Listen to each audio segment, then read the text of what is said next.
there can be, well, two things. I love how it comes right back around to our discussion we had earlier about religion, right? About redefining our understanding of what relationship with God is like. And I think for us as men, this is redefining what our relationship to the masculine and ourselves look like.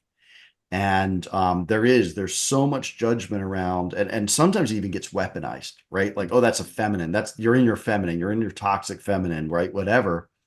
But the reality is, none of us are purely masculine or purely feminine. We're not. We have both those energies within us. And when we're denying a part of ourselves that is the feminine ability to feel, to be in the moment, to be able to be caught up in something, but also just connected to this giant flow of life, to be able to be recognizing and respect our emotions, that isn't making us less of a man. That's actually making us less of a person, which Mm, in turn makes us less of a man, mm. right? Because we aren't being whole with who we are. It has nothing to do with the definition of what people think men are or aren't. It has everything to do with being a whole person, means respecting every bit of the energy, masculine and feminine, that's inside of us. Welcome to the Deeper Awareness Podcast, where we delve into the depths of our inner selves, uncovering authenticity and transformation. Join us for enlightening conversations on breathwork, self discovery, and the profound journey within. I'm your host, Josh Perry, joined by the delightful Hannah Oxley. Let's begin. Hello, and welcome to another episode of the Deeper Awareness Podcast. Today we have on John Hall. He is a men's success coach, and we just had such a lovely conversation. With him sharing his story, it brought up so many different topics. We touch upon codependency, toxic relationships. What I loved was he said something about growing up in being raised in some sort of religion, but then coming back to it as seeing it as a relationship to God and not just a religion. And the main difference being just unconditional love and self-compassion. But yeah, those are just a few of the topics that we touched upon. Really, really great conversation we had with John. And he is also offering a discount code to his new program, which is called Breathe Easier, Rapidly Reduce Anxiety Through Breathwork. And so we'll leave a link in the show notes to sign up for his course. And you can use code JOSH to get 10% off. Um, I highly recommend it because he was such a pleasure to hang out with and talk with and hear his amazing story. So please enjoy this episode. Welcome to the Deeper Awareness today. We're excited to have John Hall on. And John was in my breathwork facilitator training program. So we got to interact a few different times. And so really excited to have you on today, John. Josh and Hannah, thanks so much for having me here today. Really a privilege to get to expand on what you're building. I love the concept of what you're building here and these deeper conversations with people. So I love this. Absolutely love this. We're so happy you're here. So a little bit of background. I am well, I'm a technology and management consultant, but I'm also a men's success coach. And I work with embodiment and breath work are two of the bigger tools that I use across the board with people, whether I'm working with men individually, or I'm working with men through their business, men and women through their business, or I'm working with a broader audience on breath work to combat anxiety or stress. It's all built on my own personal journey. And I find I attract the people that are always here that I can lead, but that also lead to the deeper lessons for me too. But that's a little bit of a mix. And it's fascinating how I got here because I did not start in this role. This was not, I was a corporate technology executive for 25 years, with actually for more than that, gosh, 30 years. And and I was with JP Morgan Chase for 25 years. I was an expert engineer. I was very much the technology mindset guy. That was my specialty. was technology. And so it was a very interesting turn to get from this heads down computer geek to being a embodiment and breathwork coach, impacting so many people. So it was a very, very interesting twist in my life for sure. That's so funny. So I was a web developer up until 2020. And so, similar, just where I was like, this is it. I'm just gonna keep going. And I've found this little industry that the world needs. And then all of a sudden my soul's like, no, that's not the route you're going. So yeah, go ahead and if you can take us back in time Mm. and to whatever makes sense for you so that we can get to know you at a deeper level, understand, if it's upbringing you want to start there and then just lead us forward. Yeah, absolutely, absolutely. And I want to start, I share with people all the time, right, that our past can either define us or it can describe us. And the difference to me is whether your past is keeping you bound up and it's limiting what you do, or it's just simply, hey, here's my story, and I hope it resonates with someone and somebody, and they can understand, and see some things that help them along their path as well, right? So I share this from a perspective of how my past is describing my journey, right? But for probably a good 15 years of my life, I was allowing my past to define me instead of describe me, and that really kept me trapped in a lot of patterns in a way. Um, so how does the joke? I'm trying to decide how to start this, right? How does the joke go? I was born at a very early age, right? Like, I'm not going that far. But some things I remember, from from childhood.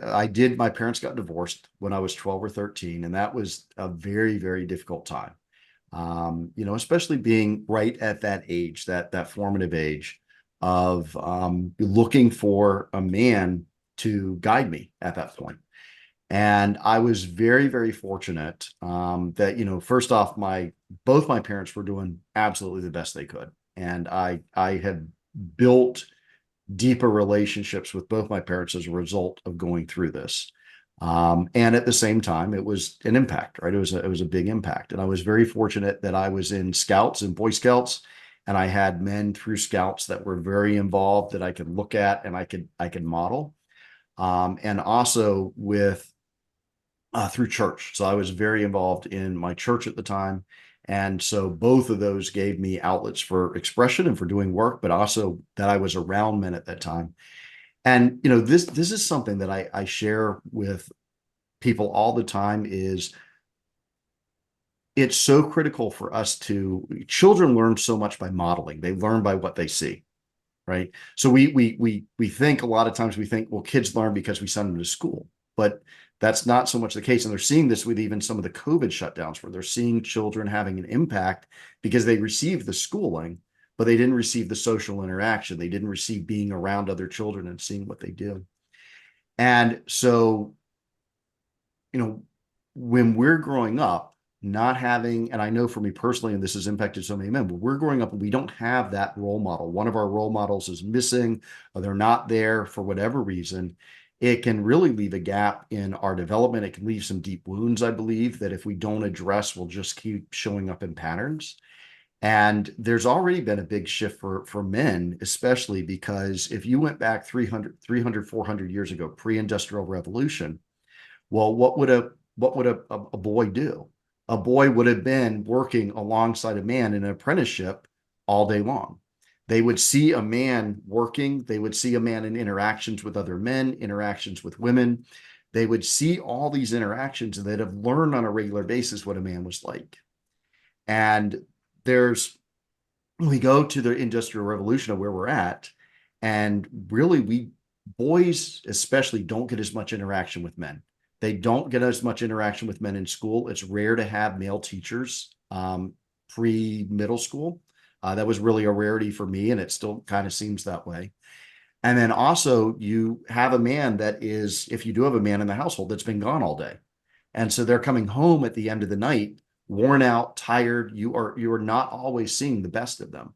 So I think that there's been both a shift in how we deal with men, but also with the divorce, right, that a lot of us go through, and we're absent one or both parent, one or one or the other parent, that causes an impact as well. I know that really resonated for me. That divorce was a wound that was there for a long time for me and led to kind of what happens next in the story.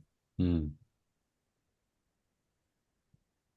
Yeah, there's so much there. I've been diving into a lot of the just the wounding that comes, and it feels like if we didn't get so a lot of what you're talking about is we didn't have healthy men.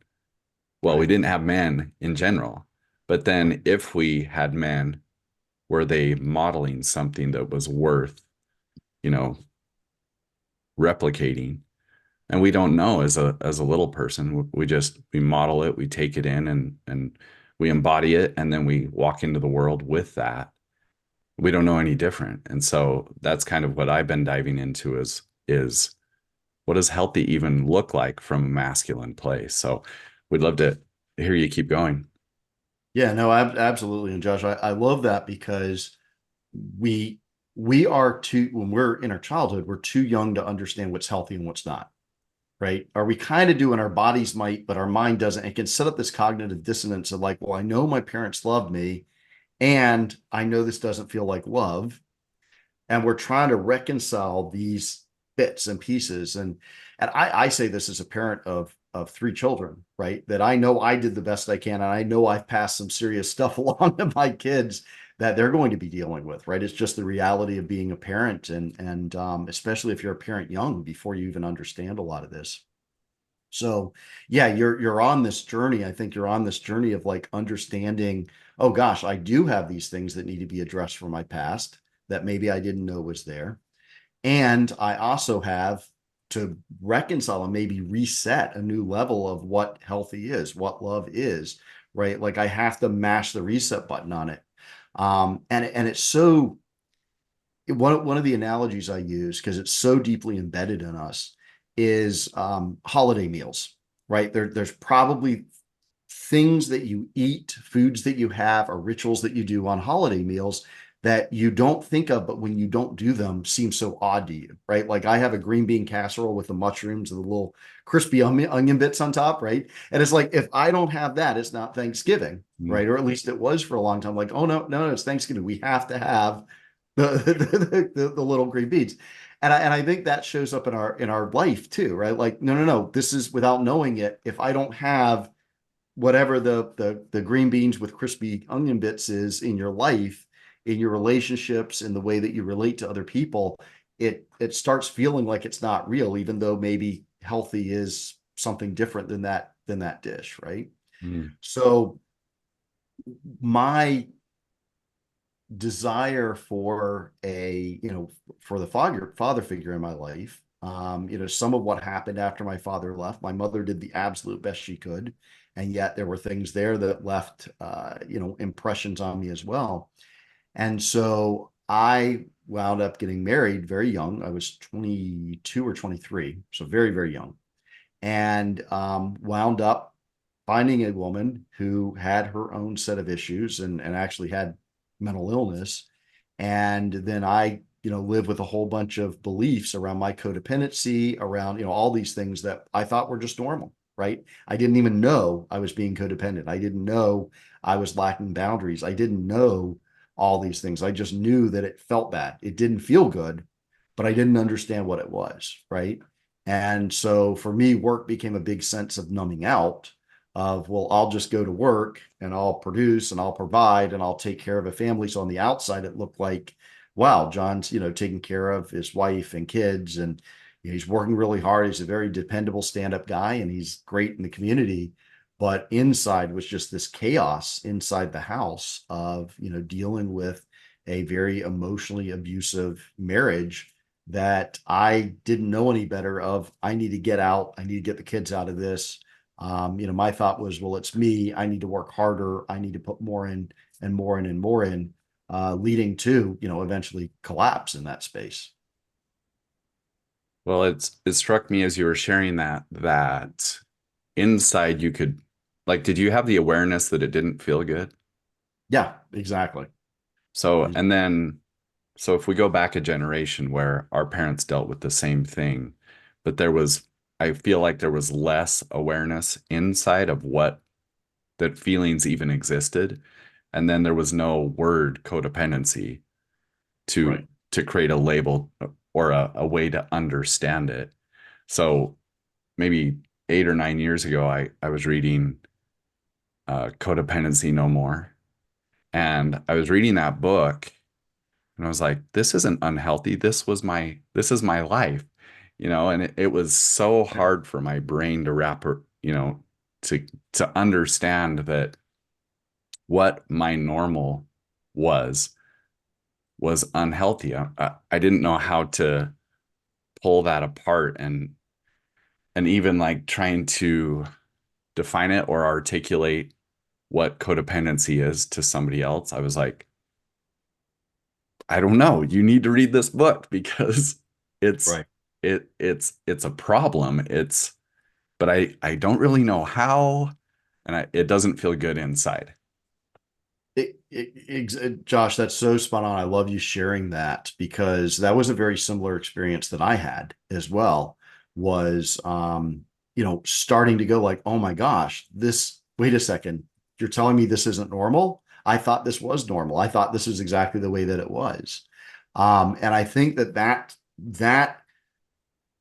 illumination, right, that awareness is actually just that alone starts to break up patterns. Mm. Just becoming aware of like, wait a second, this isn't normal. If you can allow that to unfold rather than clamping it down and like, no, no, no, I'm not going to accept that, but you can allow that to unfold.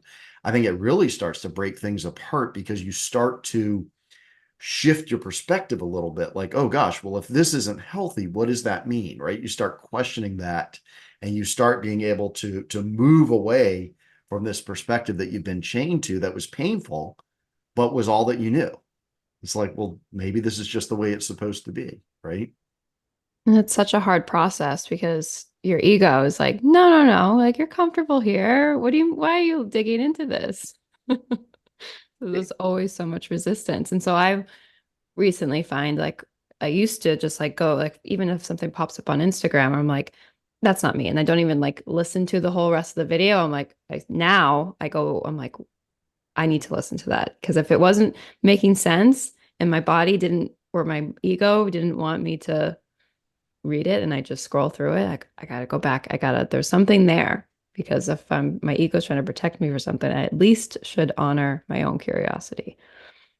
Yeah, I love that because that is that is a practice in and of itself to say something's bothering me, right? I'm trying to protect myself from this, and then actually looking at why how it applies to you, right? As opposed to, well, let me just go label someone else with Right. this and make it their problem, right? How do I open this up to be, oh gosh, something's bothering me with this. Let me understand it for myself. Yeah. Yeah, So much power there. yeah, yeah. So yeah, that was the awareness, Josh. That was the one of the awarenesses that started to come out to me was well, really there were a number of things. I had gotten myself in a situation where I was you know, 20, probably 22, 23 years into this marriage, and it was highly abusive. I was still, but yet I was still functioning at work. I was still functioning at work, but then we go home and face just terrible emotional abuse, and sometimes physical abuse, and thinking, well, it's my fault. I need to work harder. I need to work harder. Let me do more, right? Which is the classic definition of codependency, right? Let me do more because it's my fault and I need to make up for this. And I was very fortunate through a string of events. That's a whole separate story, but very fortunate to meet up with a psychiatrist who kind of figured out the situation pretty quickly. And I remember him sharing a video with me about understanding what a narcissist looks like.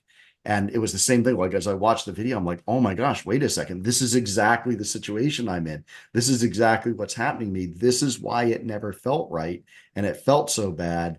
And now I'm starting to understand it wasn't fully, what was my responsibility, but what was the other person's responsibility in this dance. And it was this giant aha moment of, oh my gosh, this makes so much sense now that it's starting to unfold this way. So can you talk to us about the unraveling or the separating of how did that look for you as you understood her behavior and your behavior? And at first it was all on you. And now it's like, well, do I give it all to her or is some of this me? Like, how did you start to tease that out? Yeah, I love that. So a couple of things happened at this time. So first off, I had again, this was my own choice, but through this relationship, I had been convinced that my family were horrible people, that they were trying to harm me, which didn't feel right in my body, but it was presented in such a way that's like, well, I want to choose my marriage. I don't want a divorce. So I'd been out of communication with my family for over 10 years. I had been out of communication, isolated from anyone in the church for years. So really, I had work and home. That was really it. And so as I started to understand the situation I was in, one of the first things that really I feel two big things started to help. Number one was reconnection with my family, who are amazing, amazing people, and just were like a day had never been lost, right? We had this amazing reunion, reconnection. And the second was a complete transformation of my relationship with God, and really a shift away from religion to relationship. And it happened in just a beautiful moment at this local church that I went to and shifted my relationship. And then I started having this relationship with God. And then through that relationship with people in the church that just transformed the feeling of aloneness and shame into something really beautiful. Okay, so that relationship, because that feels like a massive shift. Yeah. Mm, Yeah. I felt So that too. yeah, that it's almost like we were told what it should look like that should Yeah. feeling, and then something happened inside you Yeah. Yeah. where it was meaningful. It was yours, right? It wasn't taught through the mind, but you got to experience it. That's exactly it. You described it so well. I joke I was so my mom was Catholic, and when she married my father, who was Baptist, she got excommunicated from the Catholic Church, right? And then I was raised Southern Baptist and Pentecostal, so I joke that I got a triple helping of guilt, because the messaging for me when I grew up was that, basically God was this bipolar character Mhm. who was both keeping track of everything I did wrong, ready to zap me with a lightning bolt or, punish me for whatever I did. And at the same time, my life insurance policy that if I confessed all my sins, I'd go to heaven. Right. So here is this, bipolar view that I have of, okay, judgment. And this is also my life insurance policy. So, and I would literally think of things like, okay, well, gosh, if I'm speeding and I get in a car crash, do I need to be like conscious long enough to pray for forgiveness so I can go to heaven and I don't get punished for everything I've done, right? So, And real quick, yeah, that's wrapped up and labeled love, correct. Correct. unconditional love. That's what love looks like. That's correct. That's what love looks like. Love is both punishment and your salvation. And it was this, to me, it was a rules-based construct that I was falling outside the rules and committing sin, or I was inside the rules and I was going to go to heaven. Mm. And, those were my choices. And so I remember I had not gone to church for a number of years. And I remember walking into it was Wellspring Methodist Church. And I walked in there. I decided one day, I was like Ebenezer Scrooge, like, oh my gosh, it's Sunday. I can go to church today, right? Like, this is incredible. So I went to church and I walked in, And there was a song by Mercy Me playing, and I still remember this so strongly. And I get goosebumps when I talk about this. And the chorus of the song said, "Bring your guilt, bring your shame, bring your hurt, bring your pain. Don't you know that's not your name? Mm, You are always so much more to me." mm, And there's the goosebumps on my body every time I mm, say I it. got him too. Yeah. And I just about hit my knees. And I mm, was like, oh my gosh, who is this God that actually, who is this God who actually wants to get to know me? Who is this God that actually wants to feel what I'm feeling and not just be marking down everything I did wrong? And it was such a profound shift that shifted how I felt about God, how I understood what love was, that I began to understand that love was acceptance for who you are rather than judgment and a set of rules that you had to accomplish in order to receive. So that was big. It was big. Yeah, that's so beautiful.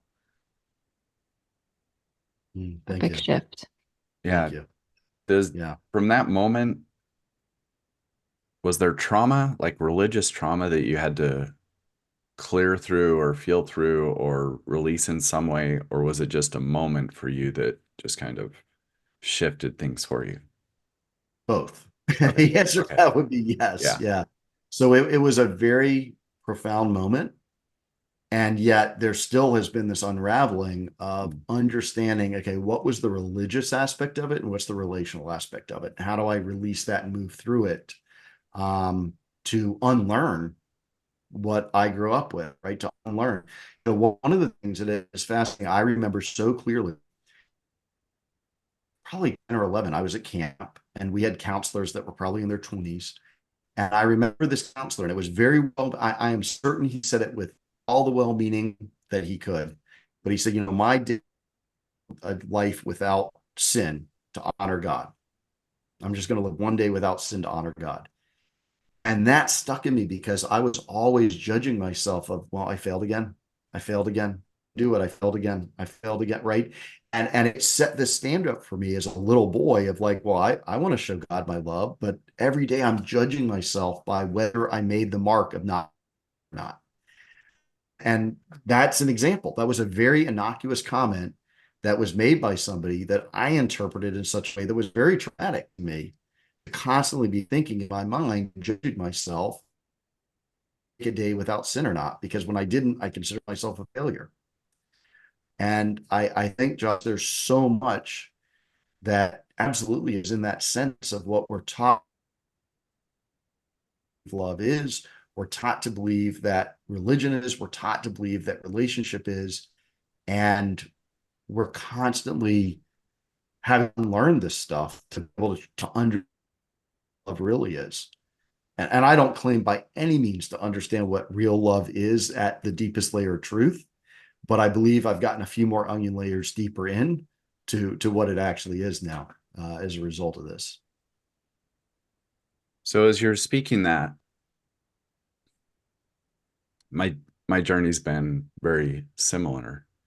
And so two things have been happening within me from this relationship perspective, where and breathwork's been a big part of this, of going inward to discover the richness that makes me me, and not, getting rid of the judgment. And instead of judgment, it's exploration and it's curiosity, and it's honoring and witnessing and loving. And the more I do that, it feels like the more I experience God.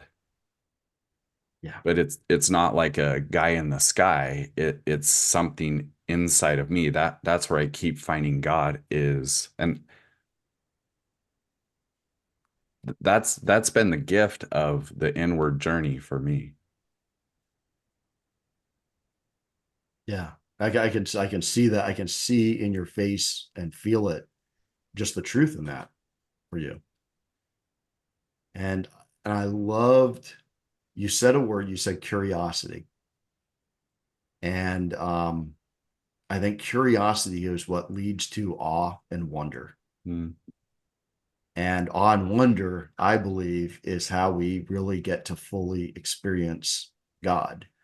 Um, People used to build cathedrals, grand cathedrals like Notre Dame, to experience that awe and wonder. But I mean, I've been hiking on the trails in Colorado and come around a vista that to me is 1,000 times more than anything we can create as man.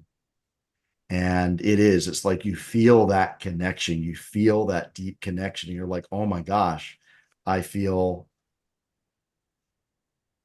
I mean, it's hard to put words to it other than I feel the goosebumps on me again, like when I share that story, right? But just feeling that immense connection to creation, to creator, to relationship, to who we are as individuals, right? That it's such a beautiful experience. And I find that curiosity is just so powerful.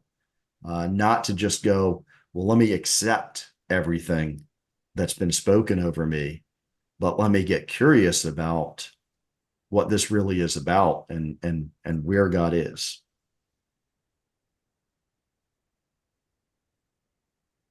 I Keep love that. going. I Yeah. love that you mentioned cathedrals because that was actually because I was like in college and didn't, I kind of lost my, I grew up Catholic and I had lost my connection to God like through high school and into college.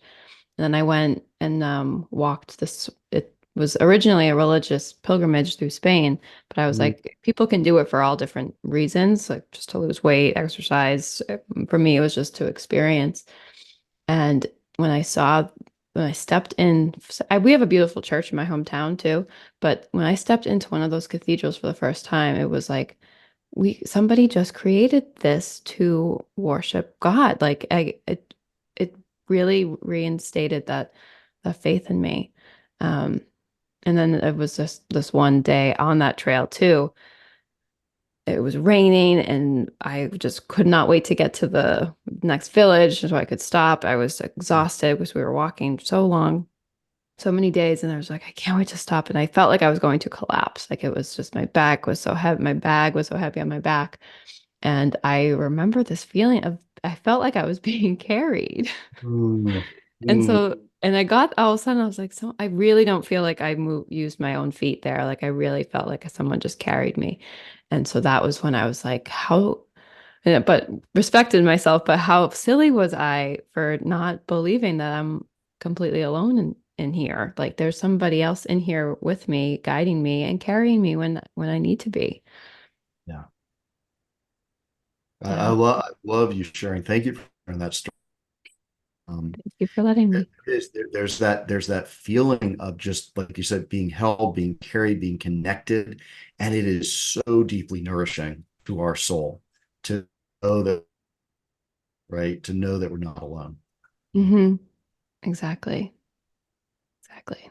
It's all that. And that's why everything we talked about in the last 10 minutes, like that's this podcast is the deeper awareness, those deeper levels that we're getting to, that we're uncovering within ourselves. And I don't see an end point. I think it's just going to keep finding more things to get curious about and just reaching deeper and deeper inside. Yeah. Yeah, and what I love too, Hannah, is that it has been for me, I found it is the quiet moments for me. Um, breath work has been a part of it, being able to kind of calm my mind to get out of the mind chatter. But I had a really deep moment. I was going with my first marriage, and I could hear I was still in the same house, right, going through the divorce process, and I could hear saying just horrible things to her friends about what was going to happen to me, and she was going to just her attorney was going to destroy me. And I remember feeling so scared and just tired, just scared and tired, praying. And I was praying, just the quiet space and praying of, help me with this tomorrow. And I remember this, it felt like an electrical charge that came to my head all the way down my spine. And this is before I knew about chakras or energy or anything else. And every time this charge would come down, I would hear this word in my voice, like courage, strength, stability, right? These words coming down, and there were 4 or 5 words that came through. And again, it was this feeling, Hannah, of I'm not alone. I'm not alone in this.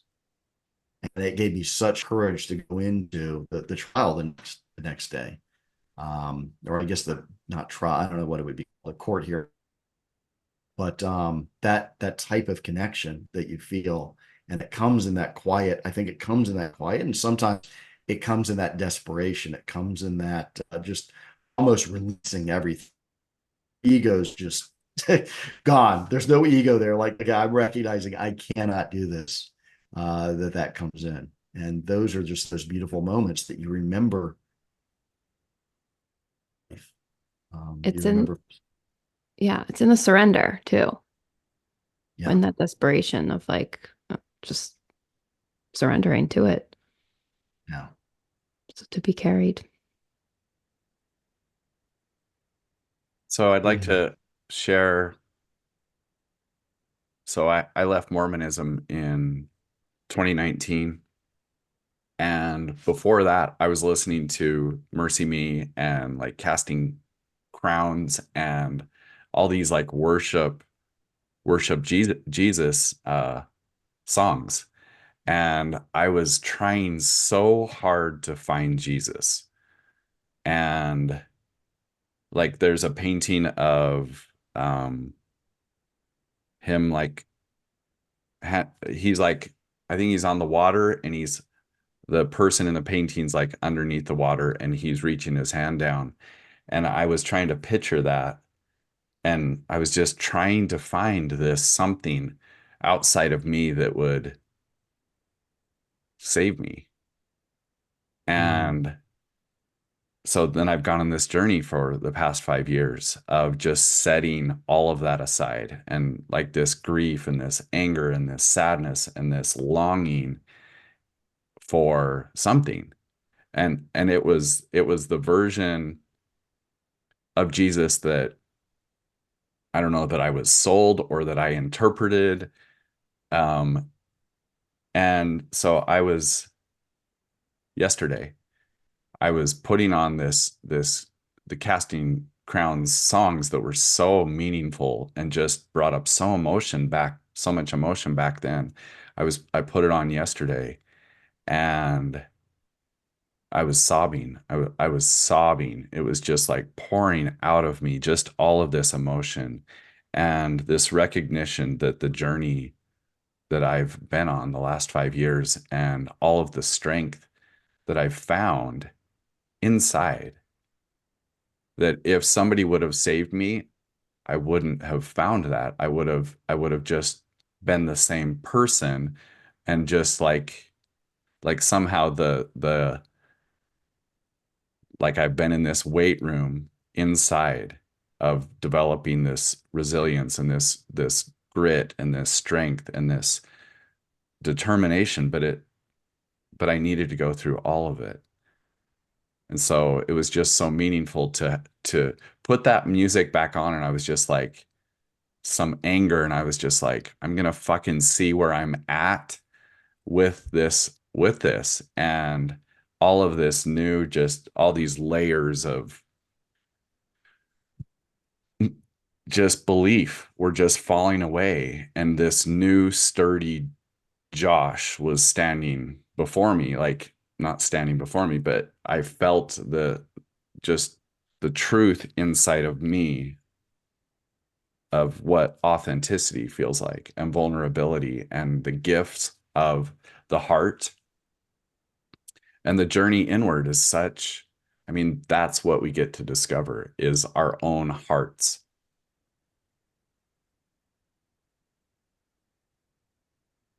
Thank you for sharing that.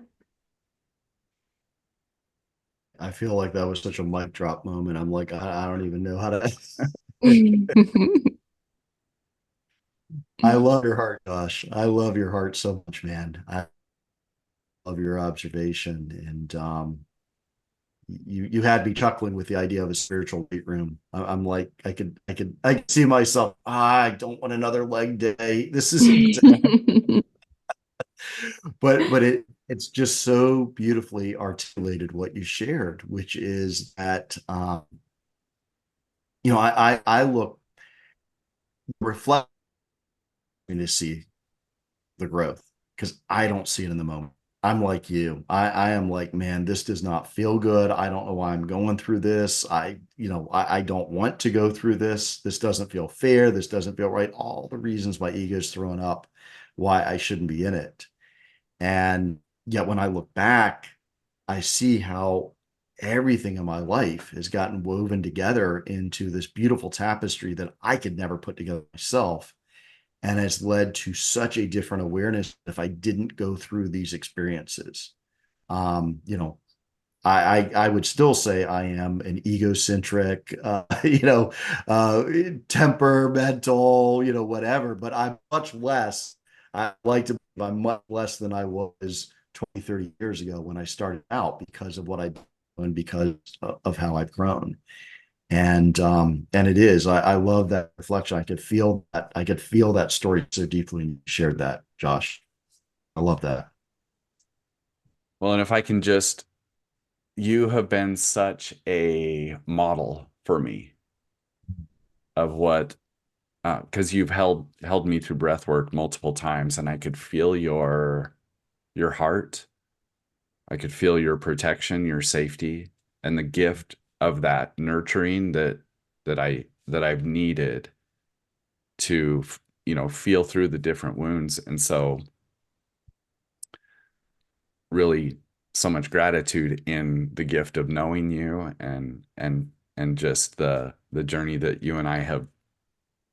It's been really, really special. So thank you for that. I receive that. I love you so much, man. I have just felt you so deeply on those journeys and feel your trust. That trust me with how deep we're going to trust me with you going on that journey with me. There is I love that as well. Thank you for to me.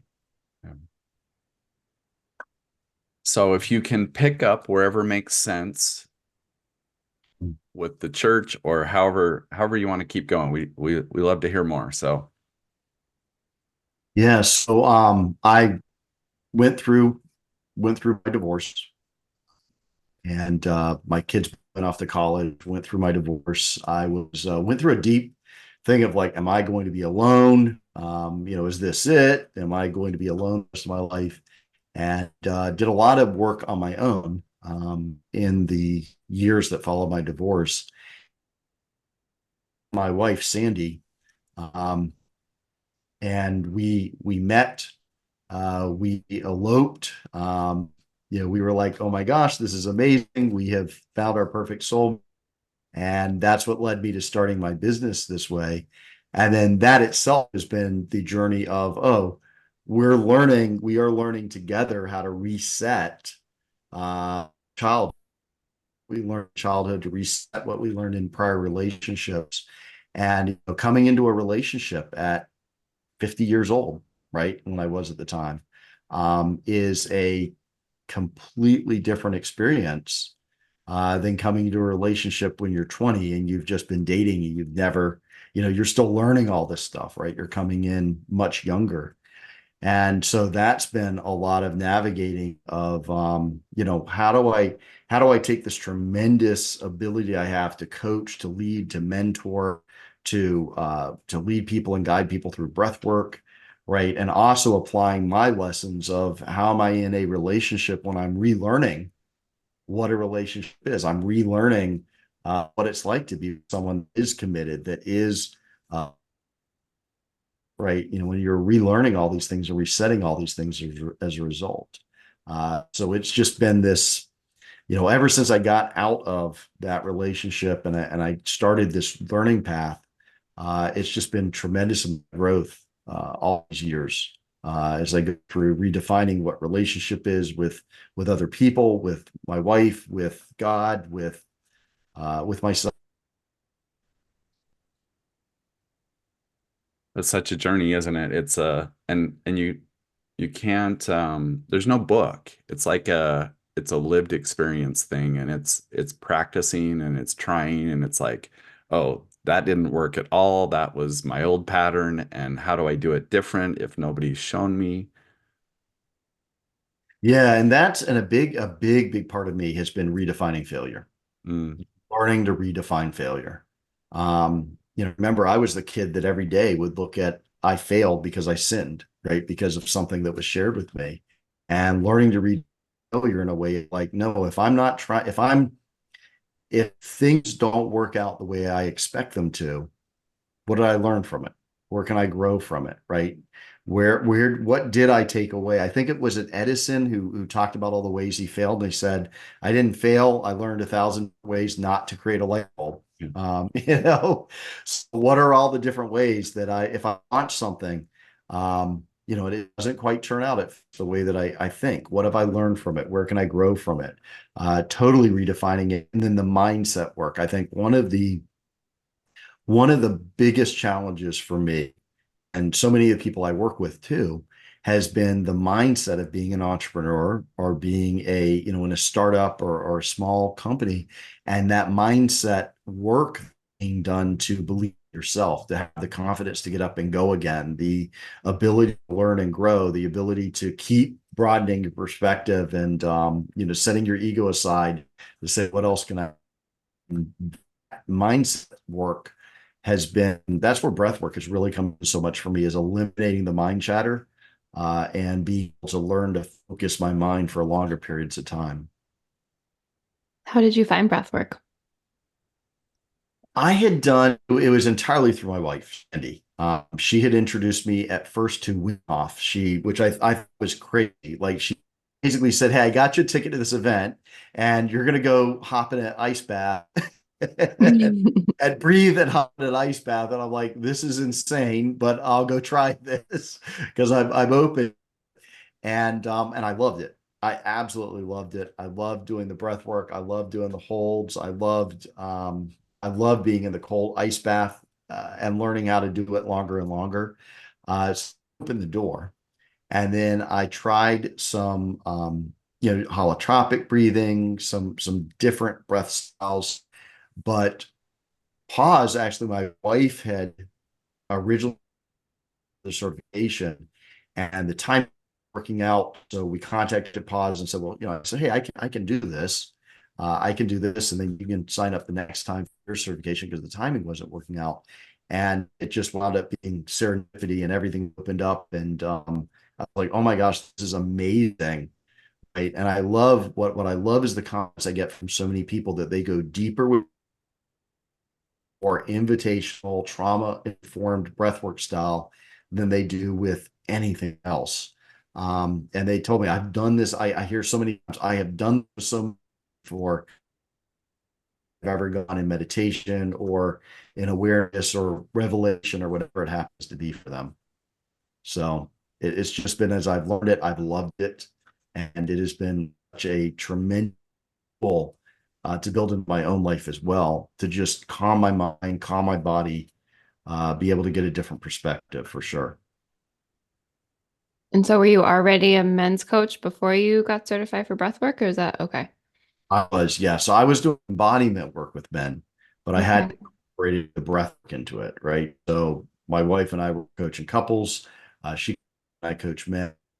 I had been working with men directly and with men and women through relationship, but the breathwork piece and bringing that in for anxiety and stress and understanding how our amygdala likes to take over when we get stressed and how we can just kind of guide our body's stress response has been just so powerful for so many people. That's something in fact, I built my stepmom is a counselor at a college town. And she talks about how many people just have stress and anxiety. I'm like, we can do something about this. We can absolutely do something about this, right? And do something that does not take medication, doesn't take drugs, and just redirects what our body is already capable of. So as I mentioned, there's so many people. Myself, this is from my own personal journey of feeling stress so deeply, starting to become anxious, my mind just jumping in 1,000 different directions, getting frustrated with myself because I feel like, oh, I should calm down. I shouldn't be reacting this way. And as I understood more and learned more how to adapt to this, I put a course together, a 2 week course, small course, with videos, with guided breath work, with guided meditation. That's basically here's why you're reacting this way in a stress response. It's your biological, this is how we're wired. And here's where we actually can bring our awareness in and re-guide it. And so that's a 2 week self-guided course that I built that really allows you in a situation where you're starting, two parts to it. Number one is I'm starting to feel stressed or anxious. How do I redirect this? How do I get out of it? But also, how do I build up a capacity to handle more situations?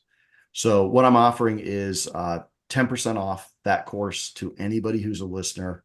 And we'll share the link. Again, they get immediate access to the videos, to the breath work, to the meditations. And it's a powerful, powerful course that is just something that will transform how you handle stress and reduce anxiety within a week, within a week if you're dedicated to it. Wow, that's huge. Yeah. Yeah. I was thinking if we learned that in kindergarten, like the gift that you're just in 2 weeks, right? Just Yeah. the understanding of here's what it is. It's normal, it's your biology, and we can also hack in, right? And we can do different. We can, and I love the idea of expanding that tolerance too. Yeah. Yeah. And I love and Josh, I love what you said because if we were taught this earlier, right? Think of if we had been taught how somatic work, if we'd been taught how to recognize our bodies and our emotions, and we've been taught this in an early age, and some people learn this. Some people have great childhoods and they learn this and they're taught this. But I know for myself, it was, hey, no, get yourself under control. Don't react this way. And you start to disassociate how your body's feeling with what your mind's telling you. And then what do we do in school, right? We're telling kids, hey, sit down, be quiet, stay focused, right? We're expecting kids to sit in a classroom for hours each day on a topic that's chosen between bell A and bell B. And then a lot of us today wind up in very intellectual careers. Mm. So, Josh, you and I, with a technology background, right? We're up in our heads solving problems, right? Thinking things through. But what happens? We totally disconnect with everything else in our body. And so learning to reconnect to your body, learning to recognize what's going on, learning that, it's kind of like, okay, well, this feeling's coming. The feeling doesn't have to define me or take over, but I can be aware of it. This body sensation doesn't have to take over, but I can be aware of it. And starting to learn that attunement, man, I wish they did teach it to third graders and fourth graders and they learned how to do that, right? So there is a shift in consciousness. So my daughter's 13 and she has a health coach that has her meditate, and she's like, "Dad, you should email her and see if you can come to do breath work." And so I sent the email and I haven't heard back, but it's like it's starting to be, injected into our school system, even if it's in little ways. Mhm. Yeah. Yeah. In in Boston, it's been a struggle because it's breathwork is just not a thing like it is on the West Coast. I'm curious how it is in Florida too. But like it's been trying to really get the word out has been a welcomed challenge. But so like I teach a class at the local senior center and they are so adorable, but they're also like they are so passionate about getting me into the school system. They're so adorable. And so because they're amazed that it's not. And I've tried a few times, so I've gotten a few things. I've had a couple presentations, but I have faith. I really do. I think people are as soon as they try it and know and realize that this feeling it can only come when you really just sit with yourself, like and be guided too. I think people are really starting to wake up to it. I love that. And I've had kind of a similar experience. I think people are starting to wake up to it. I find some of the entrepreneurs that I work with are more open Mm. than other areas. But I know for me personally, being able to focus on my breath works so much more to improve my concentration than trying to go, let me just focus on let me clear my mind, right? Like a lot of us get basic meditation, just clear your mind. It's like that's not working. I've got 1,000 things screaming at me. But being able to go, let me focus on my breath. And I love you're doing it for local seniors and working to get it into school. I'm really passionate. I would love to bring this into church, Mm. Mm. bring this into churches, especially pastoral staff that are under so much stress, because they're just in the magnifying glass. And I actually have family that's in law enforcement, and I am really passionate about bringing this into law enforcement. I To am get, too. I am yeah, too. yeah. That is such a stressful position, going into a home, going into a stop, and you're dealing with so much. And we hear a lot, the news stories where they don't handle it well get amplified so much, and you forget what these people are dealing with, how many times it goes right. But giving them a tool set to be like, hey, I can calm down, I can use my body to calm down in this situation, even if the people next to me aren't. And the thing is, what I found too is through somatic work, if I can take it, if I'm aware enough to take a nice deep breath and ground myself, that tends to start impacting the people around me as well. Like they start Mhm. calming down, right? So how powerful a tool would it be to have law enforcement personnel that have tool sets they can draw from to go, hey, let me ground, let me be able to get back to centered and not feel so much of the anxiety or stress or attack that's coming from this person, to be able to think calmly and clearly in this situation. Mhm. And all first responders in general too. I'd love to do for fire departments and stuff too. I've asked a couple times and Yeah. they kind of looked at me funny, but I'm gonna keep trying. Keep trying. I think that's it. I mean, this is breath work is it's not new because people have been doing it for millennia, but it is new in terms of being, let's bring this in and adapt it in new spaces and new ways. But I think it's so powerful. It's so powerful. Hmm. I love we have that as a common element to talk about in this. Yeah. Absolutely. My friend held space through breath work for a first responder group inside a firehouse. Cool. And because they can have like in one given day, just traumatic event, traumatic event, traumatic event. And then if you compound that over a decade or more, to have them sit still and feel what's in their body, it's too much. It's like to go from zero to suddenly feeling, it's just like, no, I'm not doing this. And it makes so much sense. And so like it feels like it needs like the kid gloves of really being so careful and really honoring their daily experience and really speaking to their logical mind of, yeah, you're going through all of this and this is so much for your organs and your nervous system, and to there's no way to not take what you've gone through in a day, take it home to your kids, and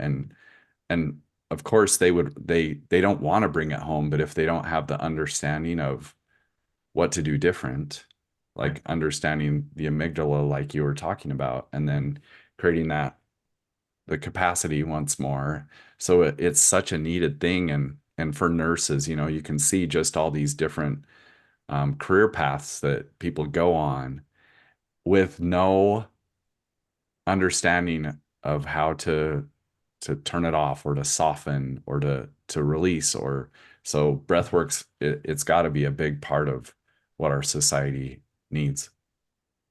Yeah, and Josh, I love the somatic connection, right? Because otherwise, like you say, if we don't know how to release it, we store it up inside, and it stores somewhere. in our body. And animals are so much better naturally at dealing with this than we are. We had a house guest over a month or so ago, and she had a little Chihuahua puppy, right? Just I mean, like I'm holding my hands up, but like yeah, I mean, it couldn't have been more than I don't know 8, 9 inches. And we couldn't find him. We're looking all through the yard. All of a sudden, we're like, oh my gosh, we don't know where he is. We're looking all through the yard. We're looking all through the house. We can't find him. And all of a sudden, we hear this noise outside our upstairs second story window. We hear this noise, and we're like, oh my gosh, I think he's on the roof. And we look out. My wife goes out and grabs Sandy, grabs him and pulls him back in. And he had managed to get up. He squeezed through the gate onto our roof, right? So our door was open to the balcony outside our second story bedroom, squeezed through the bars, got out on the roof, and then somehow went uphill, didn't fall off the roof, but went uphill and was outside another window. So we put him down on the ground and he does this whole shake and this whole tremble and everything like that and start shaking. And we're talking about for like 2 days. We're like, oh my gosh, I can't believe he was up there. That was so anxious, right? And then we kind of realized like he got through this thing. He shook, he trembled, he got through, he moved this whole experience of, oh my gosh, I'm a tiny Chihuahua puppy, 25 feet up in the air on a hot metal roof, and moved it through his body. Whereas we were like still talking about it for days, trying to wrap our head around what might have happened. And, I think sometimes like the little Chihuahua part of us would be so much more adept at getting rid of this stuff if we knew how to like recognize what we're carrying with us, what we're carrying home from work, not even as a first responders, sometimes being in a corporate job or, any position, like what we carry with us and we don't let go. And it just sticks around with us for so long, right? Mhm. He literally shook it off.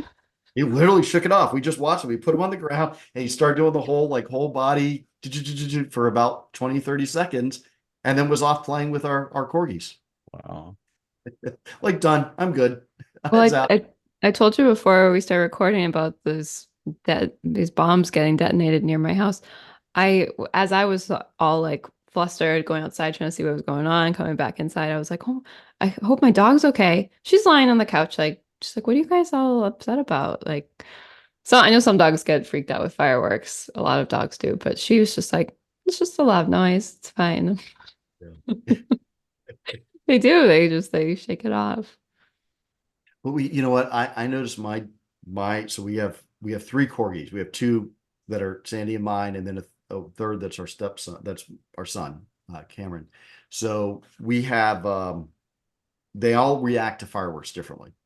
But we learned, right, the more calm we are, the Hmm. more they are, Mm. right? I So they kind of look totally, at us. So the more calm we are, they're like, okay, this isn't such a big deal, yeah, right? Right. But that's just like us, right? When we get in a traumatic situation, for us to unwind some of this stuff, we have to feel safe. We have to see someone that is validating of our experience, right? We have to see someone that we know is safe enough to care for us, right? So it's kind of, I don't know why that came to mind. I guess just the analogy of what we do a yeah. lot, right? Work No, with, we have to be able to feel safe ourselves to unwind some of this. yeah. Like one of my favorite shows was the Dog Whisperer. And then Mm. because Caesar, the host, if no one's ever watched it, that's all he talks about is how it's all energy. Mm. And how, especially when you're walking a dog, that leash is like you're tied to it. You're tied to the animal no matter what. But physically, when you're holding the leash to the dog, like the dog's gonna feel everything that you're feeling. So that's what he always says. He's like, it's not the dog. It's the people. We hired so Sandy hired a dog whisperer to come work with our dogs, and he's local here in Florida, so he showed up, and we really thought like, oh, we're hiring this guy, he's going to work with the dogs. I think 80% of the time he was working with us. He's Hmm, like, I believe here's it. what you need to know about owning a dog, even though you've owned dogs for 20 years. Here's what you need to know, and it was the same thing. It's all energy. Mm. It's all Hmm. energy, right? And they are looking to that. They are so sensitive to that. But that's how they're learning. They're looking to you to go, am I safe? Can I relax? Do I need to step up and be in charge? Mm-hmm. Yeah. Exactly. Can you imagine if we had coaches that would come in as human whisperers and said, here's what you're going to need to know if you have a nervous system or an amygdala. Here's what you need, here's how you calm it down. We have these bodies that are just so intricate and high tech, and we're just like, I don't know how to do this thing. And the reminder that it's all energy for us. So it's just all energy. Yeah. Yeah. And we're in these bodies. Like you say, we're in these bodies that are reacting to that. We have a soul that's reacting to that. We have emotions that are energy as well, that are reactive to what's going on. And then we react to that. Yeah, I mean, how much maybe I'll rebrand I'll be a people whisperer. The new job titles we'll all take on is people whisperer. Because how much is that? We're coming in and we're training people exactly that. Like, here's what's going on with your body. Here's what's going on with your emotion. Here's what's going on with your nervous system in your body and how it reacts. And here's how to here's how to guide that. Here's how to start to build a relationship with your body, with your emotions, with your nervous system, that you can learn to write it and redirect it in the way you want it to go instead of just being hijacked, right? And you said your key word there again, that relationship. So Yeah, true. yeah, yeah.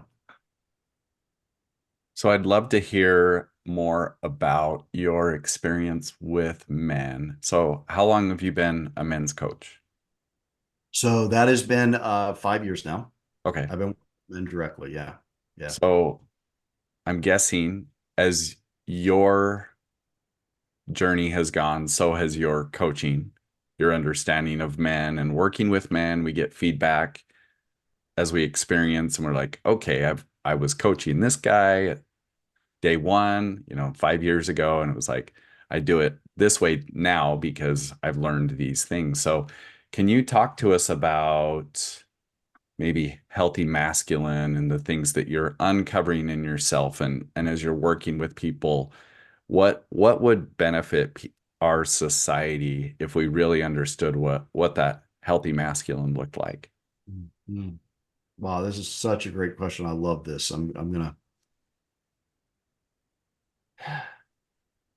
a couple of things that we touched on first, right? Let me back up a second. I'm going to start with just kind of recognizing the challenges that I think men face in society today.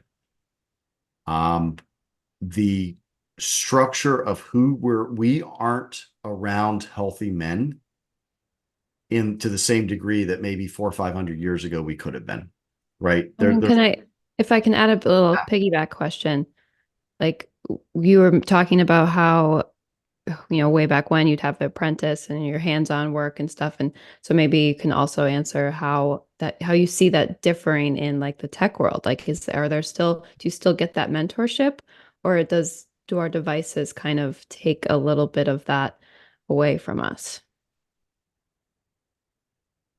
Well, I'm going to differentiate between there's absolutely mentorship that happens at a technical or training level with men or women in industry across the board, right? So I think at a technical level, there's a lot of times you'll get a mentor and a protege relationship that comes up to train you in skills for an industry or a technology or a business or corporate career, right? So I think that absolutely happens a lot. Um, but what I'm talking about is more being around a a healthy man, right? To learn what healthy masculinity is, to be able to see that model, to be able to see that modeled in a way that it's a quantity transfer, right? It is a transfer of being around that a long period of time, rather than just here's a book, go read it, and you're expected to now be a man. There was a years ago, there was an area of Africa that they wanted to reintroduce elephants to. And they went out and they got these young juvenile elephants, right? Because it was expensive to transfer them and transport them. So they went with juvenile males because that would allow the males to live the longest and then breed with the females and recreate the population. So they went out and they got these juvenile elephants and they brought them to the park. And within weeks, they were literally talking about potentially having to cull the elephants because these male elephants were going on a rampage. They were destroying everything. They were ripping up crops, destroying, farms or fences. Like it was a really bad situation. And, an elephant is a pretty big force of nature when you think about it.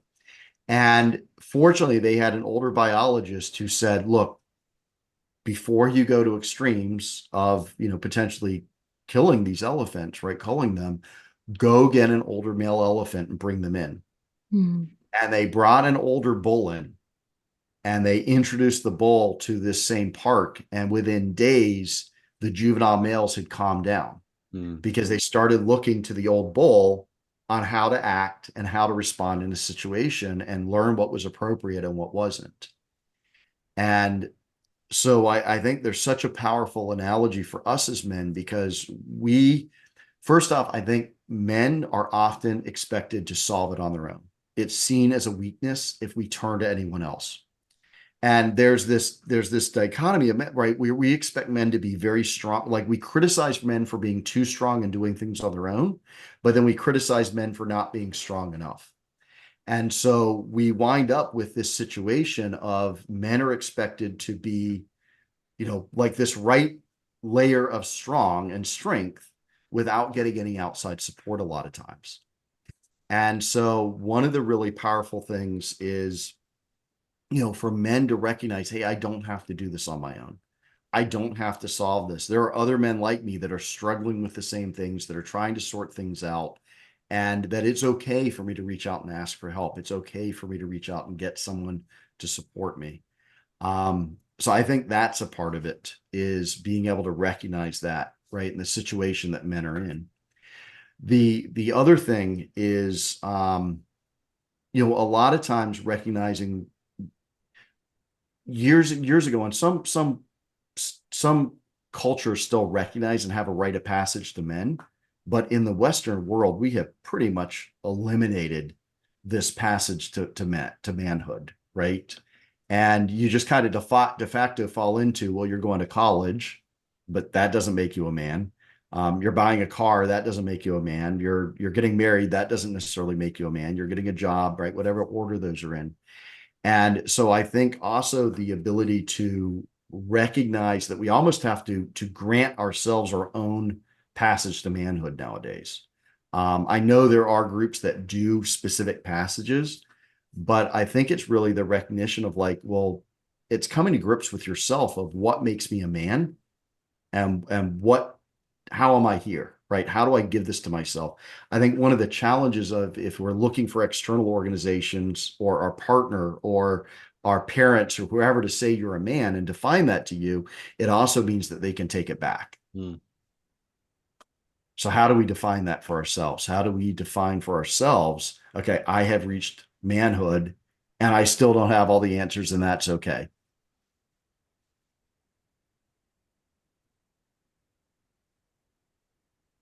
I love Letting that. that soak in. Mm. Because yeah, so I'll be 51 this year in a couple of months. And I finally feel like there's some depth to my masculinity that I've found it. So for me, it's been shedding all these programs.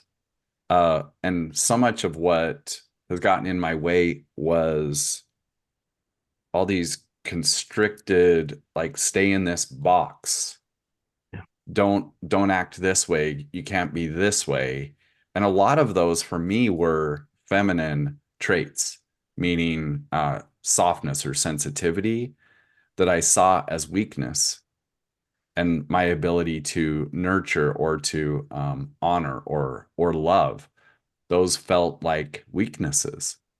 So I was like, okay, I can't be that. I can't be that. And then I was just left with like this pencil-sized dot of self.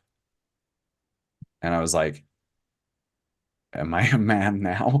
Like, what am I? What have I become? And so can we do that for teenagers where they can they find the depth of who they are. Not saying they've arrived, but there's some meat that they can hang on to and then take steps and allowing it to be messy and this curiosity and discovery and that men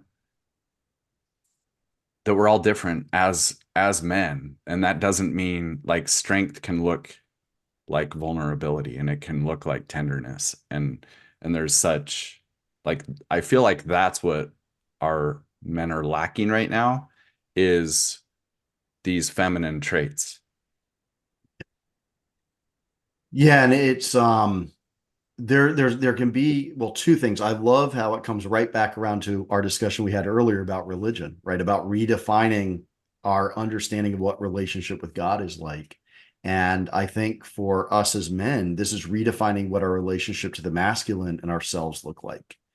And there's so much judgment around, and sometimes it even gets weaponized, right? Like, oh, that's a feminine. That's you're in your feminine, you're in your toxic feminine, right? Whatever.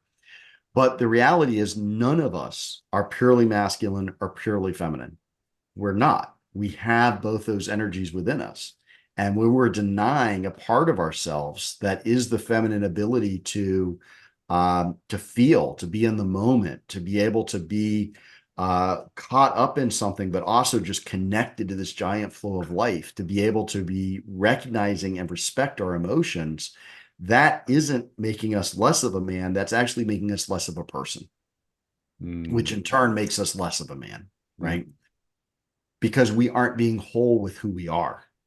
It has nothing to do with the definition of what people think men are or aren't. It has everything to do with being a whole person, means respecting every bit of the energy, masculine and feminine, that's inside of us.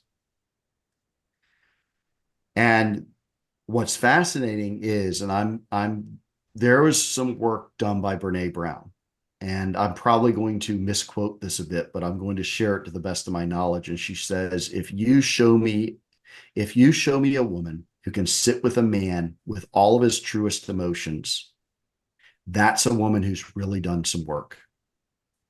Because one of it is not just men that keep men in the trap of this is what masculinity looks like, it's women as well. And for a woman who can sit down with a man who can say, I have lost my job and I can't provide for us the same way I want to anymore. I just had my dad die and I am brokenhearted, right? Or this issue's going on with me and my health, and I am terrified about what that means for a woman who can see a man be vulnerable, be exposed, to be that raw and real, because a lot of times that will scare the hell out of a woman.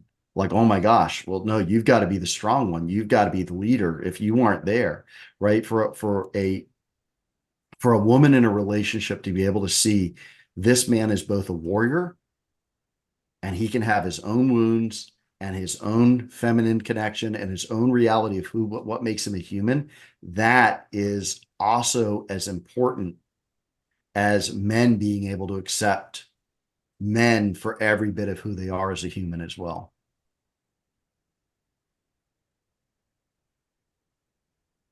so I'll share this story. I shared this on Facebook last week, but I had this memory come up as I was doing some work this past weekend. And so I got divorced in 2018, and my ex-wife, maybe 10 years ago, we were married at the time. She was going through this medical, um, uh, just a lot of scary health stuff going on. And we were sitting in a doctor's office. She was on like the doctor's bed. What are those called? Examination table. The Yes, exam. thank you. And I'm sitting against the wall, stoic and unfeeling. And she was so scared. There was so much uncertainty going on inside of her. And I thought my role was to be strong. And my definition of strong was unfeeling. Stoic. Yeah. And so she in her desperation, she was emotionally, her heart was reaching out to me and was like, she said, "Where are you?" Just pleading. And there was no way for the then me to comprehend what she was longing for, to meet her there, because I had learned along the way, no, this is how strong men are. I'm here, but I was so not there. Yeah, that has been one of my that resonates so much because that's been part of my own journey as well. Has been and we shared this with the first responders earlier too, right? That like getting in touch with those emotions for the first time can almost be overwhelming, right? We're taught so often to be stoic as men, to be, the silent, and silent is what silence defines strength, right? Mm, Like if you're sitting there calm and stoically, that's what defines your strength. And I think at the same time, though, I know for myself, it was like when I would start connecting with these emotions, and then you're feeling that going through your body, and you are not used to that, you start to feel out of control. It was terrifying to me. Like, what is happening? I don't know what to do with this, right? So what happens? I go, let me just pull the plug back out of the wall, right? And retract that cable so I can withdraw and sit here. Which then leads to an unfortunate dynamic of then your partner's getting more loud and more emotional because they're like, well, I just need to turn up the volume because he's not hearing me. Right. But that has been my own journey, has been how can I be solid and grounded and be in touch with my emotions at the same time? Because that's such a gift when you can do that. That's such a gift when you can access your humanity fully, mm, right?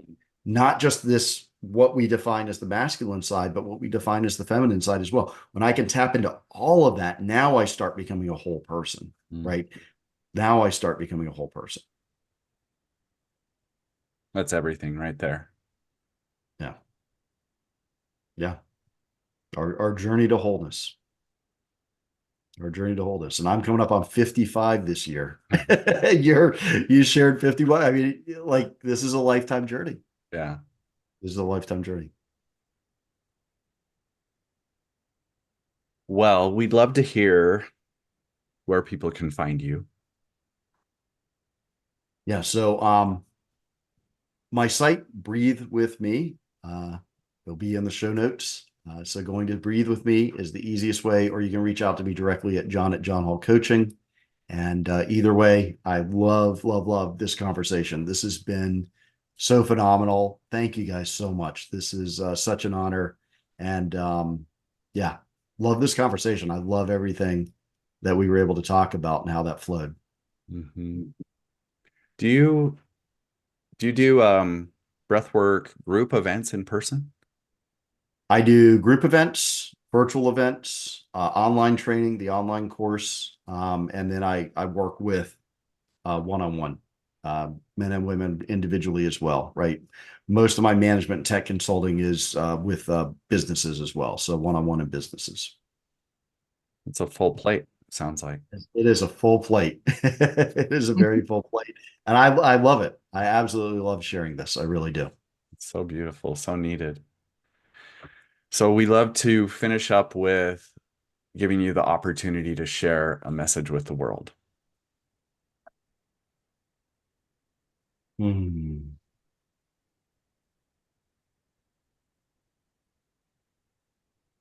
If I had one, you put me on the spot here. Give us a message to the world. It would just be how powerful a pause can be. Mm, To find those moments that you can pause, you can breathe, you can connect with yourself. And that is where I think the magic happens. Agreed. it's so good. What a great episode. I hope you enjoyed that as much as I did. Let us know what you took from that. Leave some comments, share with a friend who also might resonate with the story. Subscribe, like, all those things so that we can spread the word about our podcast. And so all of our beautiful stories that we get to hear from our amazing guests get to be shared around the world. We appreciate you as a listener, and we'll see you next time. Thank you. Thank you for listening to the Deeper Awareness podcast, where the journey of self-discovery and inner growth continues to unfold. We hope this episode has ignited a spark within you and inspired you to embrace a more conscious and authentic existence by looking within. If you enjoyed today's conversation, be sure to subscribe and stay tuned for upcoming episodes, where we'll continue to explore the transformative power of breathwork and emotional healing. Continue the conversation and stay connected with us on Instagram. Follow at Deeper Awareness Podcast to receive daily inspiration, valuable tips, and updates on our latest episodes and offerings. We'd love to hear your thoughts and insights from today's show, so feel free to share them in the comments below or tag us in your posts. Your engagement and feedback mean the world to us as we strive to continue to create content that resonates and empowers our incredible community. Together, we can continue exploring the depths of consciousness, fostering genuine connections, and supporting each other on our transformative journeys. This episode is brought to you by You Belong Breathwork, your destination for transformative healing and self-discovery. At You Belong Breathwork, we believe in the power of breath to unlock the deepest parts of ourselves, leading to profound insights and a greater sense of connection and belonging. Whether you're seeking emotional healing, a deeper connection with yourself, or a path to authenticity, our breathwork sessions, retreats, and coaching programs are designed to guide you on this transformative journey. Our experienced facilitators are here to hold space for you as you explore the depths of your consciousness and discover the infinite potential within. Visit youbelongbreathwork.com to explore our offerings and download a free guided breathwork session. Thank you for being a part of our Deeper Awareness community. Stay connected, stay curious, and may you embrace your true essence with love and compassion. Goodbye for now, and see you in the next episode.